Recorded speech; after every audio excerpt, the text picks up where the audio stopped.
Unique Selling Proposition, USP. Ang USP, yun yung gamit natin para maging kakaiba yung ating business proposal or yung ating product.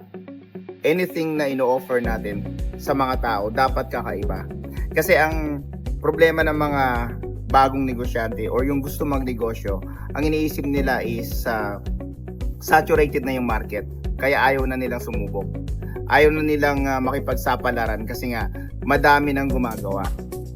Let's say madami nang gumagawa. Let's say hindi mo na figure out yung product na ikaw lang.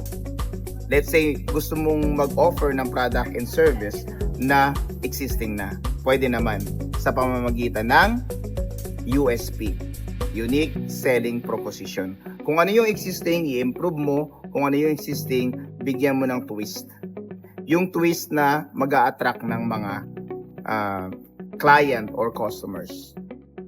Lawakan mo lang yung pangunawa mo, tingnan mo sa ibang anggulo kung ano man yung gusto mong i-offer at kung ano yung the best para sa mga customer. Yun yung gawin mong unique selling proposition. Marami tayong pwedeng gawing paraan. Success is a choice. Choose success.